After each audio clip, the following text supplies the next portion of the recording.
Salutations people! Bienvenue sur Chrétien, mais pas que.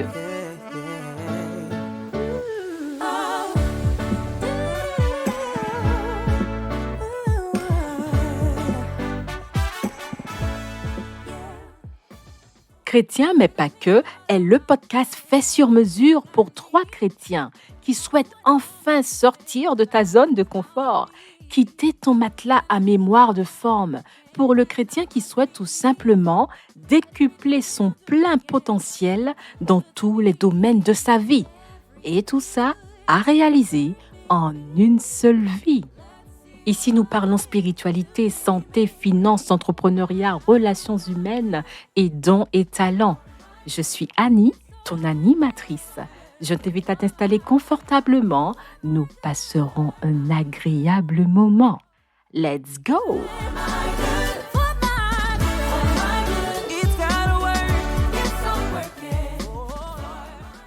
Yes, c'est parti people pour notre belle aventure biblique. Débutons dans Genèse 1. Au commencement, Dieu créa les cieux et la terre. Alors, la Bible a bien sa complexité, mais pour le coup, on ne peut pas dire que cette phrase est ambiguë. Quand, au commencement, qui, Dieu, quoi, créa les cieux et la terre.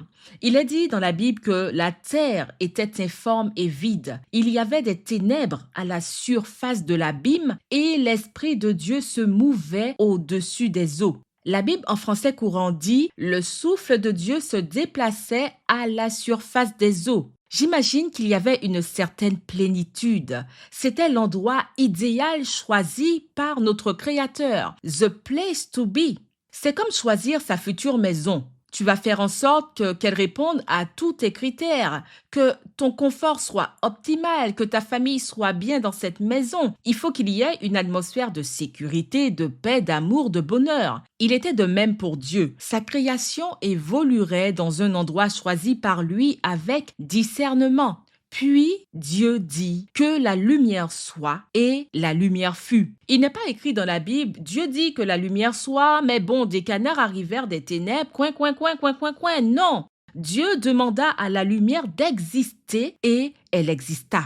Dieu dit que les eaux se séparent d'avec les eaux et il y eut un ciel. Dieu dit que la terre paraisse et cela fut ainsi. Dieu dit que la terre produise de la verdure, de l'herbe portant de la semence, des arbres fruitiers donnant du fruit selon leur espèce. Et cela fut ainsi. Dieu dit qu'il y ait des luminaires. Dieu dit que les eaux produisent en abondance des animaux vivants et que des oiseaux volent sur la terre. Dieu dit que la terre produise des animaux vivants. Et cela fut ainsi.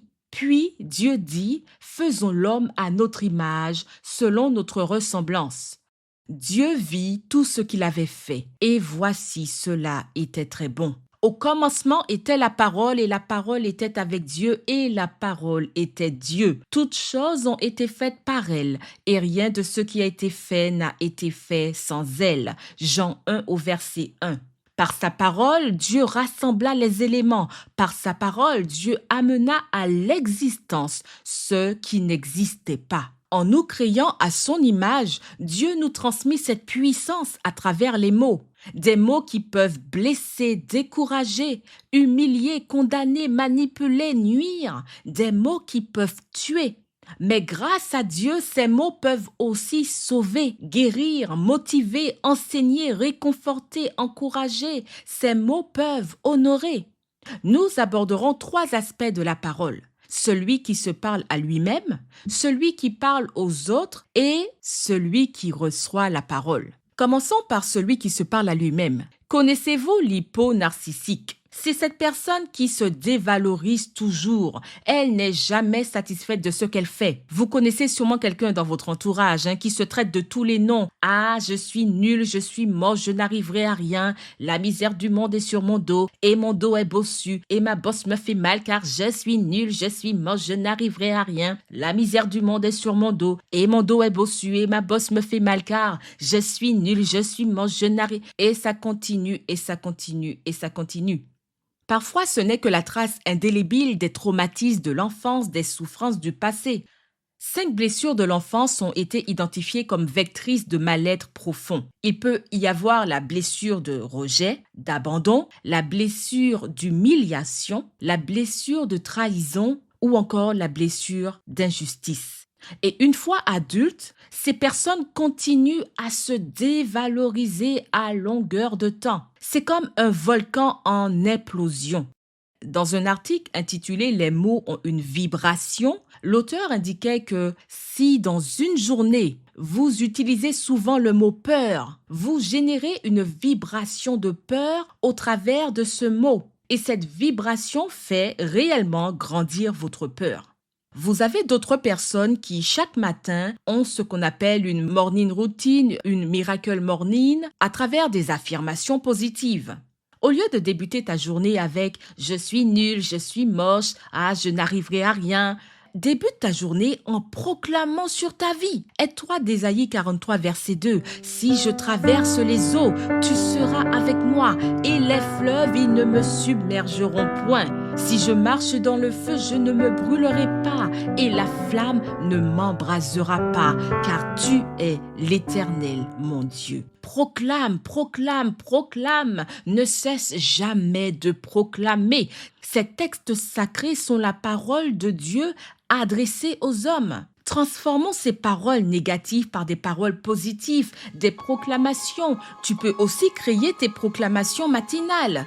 Que tout blocage quitte ma vie. Je suis rempli du Saint-Esprit qui vit en moi et j'avance par la foi. Que cette montagne de problèmes, de traumatismes, d'hyponarcissisme soit jetée dans la mer au nom de Jésus. Que cette peur qui me paralyse depuis tant d'années disparaisse au nom de Jésus. Que cette pauvreté spirituelle, mentale et matérielle me quitte en cet instant. Que toute attaque forgée contre moi soit nulle et sans effet. Qui es-tu? Je suis le soldat du puissant guerrier. Qui es-tu? Je suis la création unique du Créateur parfait. Qui es-tu? Je suis l'héritier du roi des rois. Qui es-tu? Je suis l'enfant du lion de la tribu de Juda. Je ne crains rien car je ne perds pas courage, car tes projets formés pour moi sont des projets de paix et de bonheur. Telle est ta morning routine à compter d'aujourd'hui.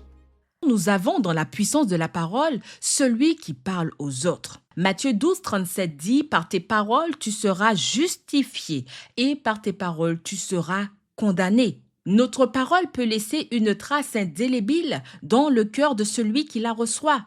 Dès notre plus tendre enfance, nos parents nous apprennent la base. On dit bonjour, on dit s'il te plaît, on dit merci.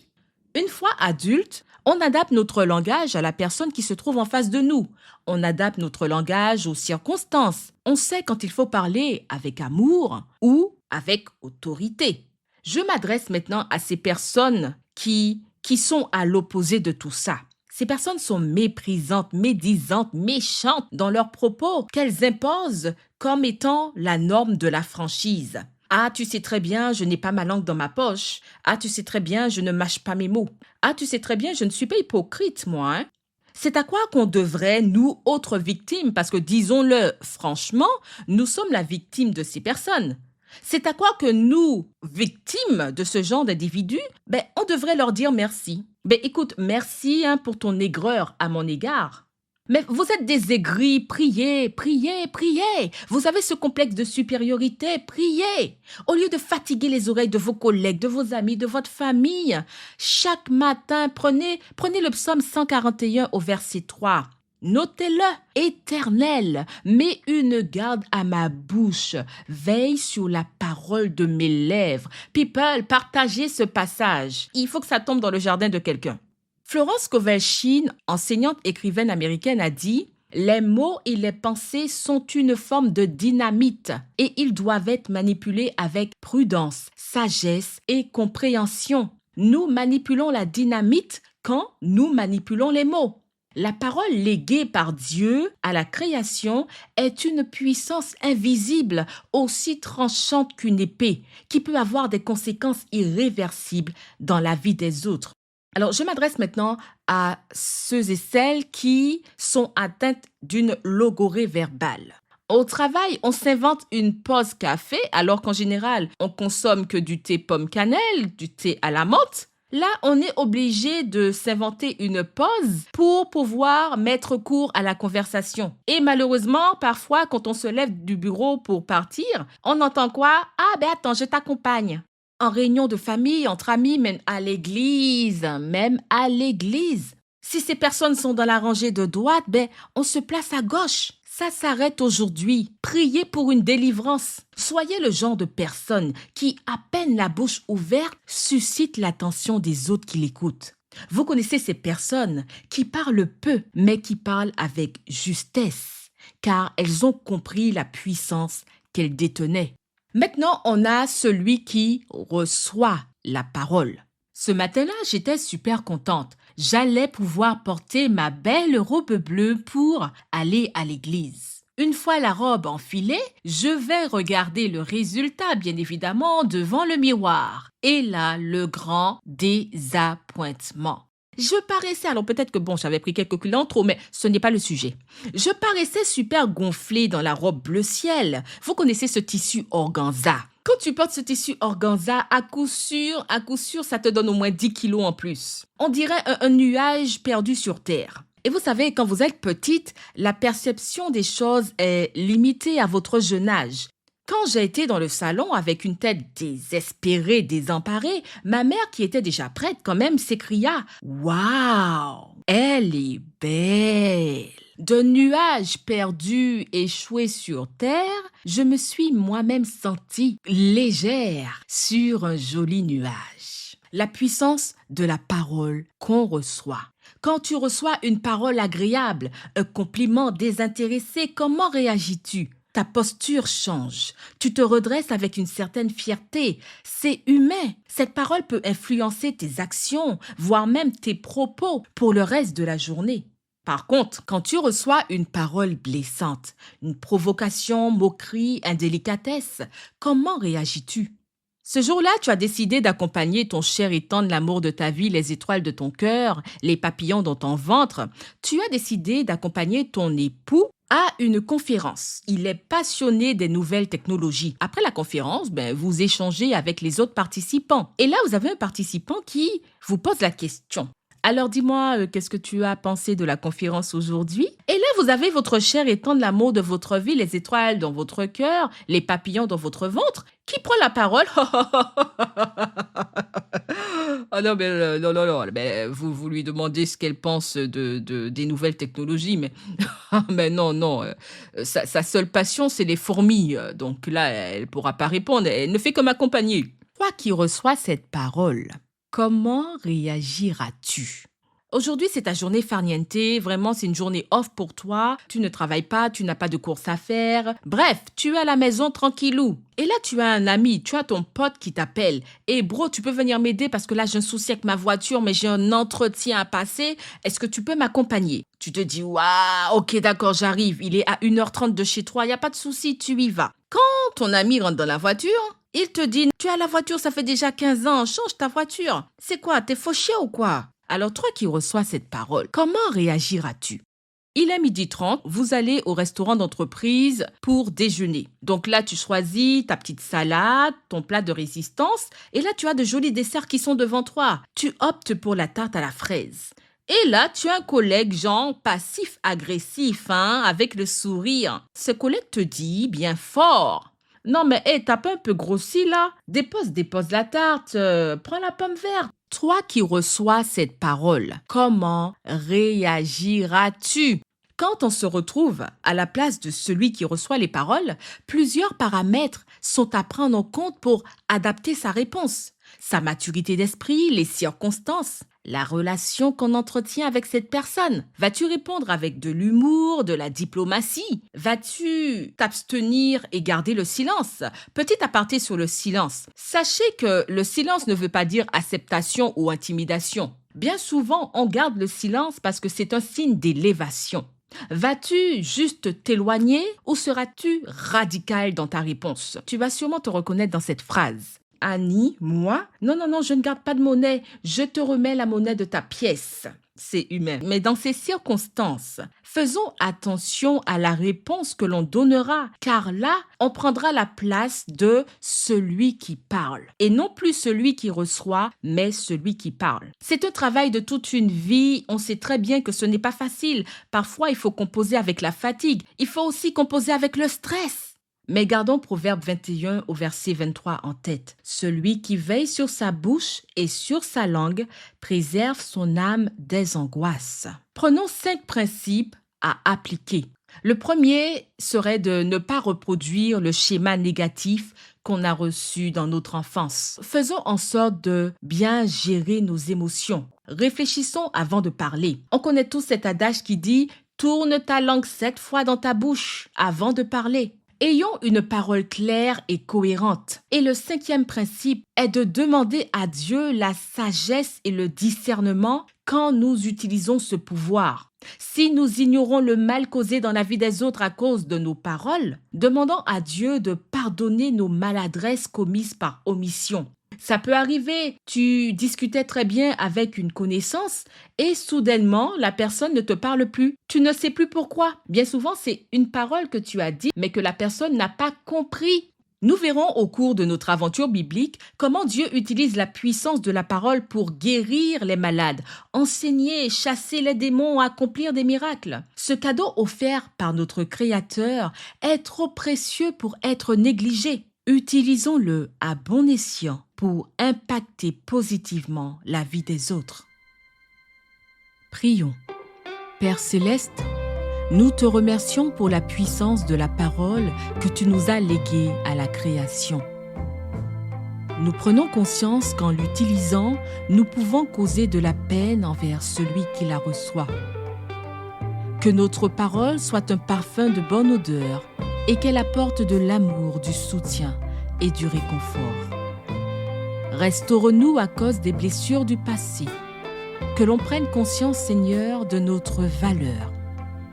Décuple notre intelligence.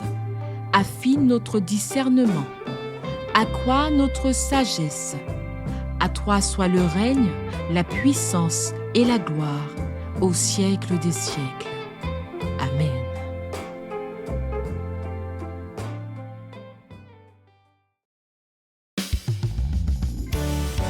Quel que soit le coin du globe dans lequel tu te trouves, quelle que soit la situation dans laquelle tu te trouves, que la paix de Dieu soit dans ton cœur et que le Saint-Esprit y demeure. People, vis sur terre, mais vise le ciel. Hey! On y va tous en chœur, alto, ténor, soprane, basse. Vis sur terre, mais vise le ciel. Vis sur terre, mais vise le ciel. Si ce contenu t'a plu, je t'invite à liker, t'abonner, commenter et partager. Ta famille et tes amis aussi doivent être sauvés. Mouah!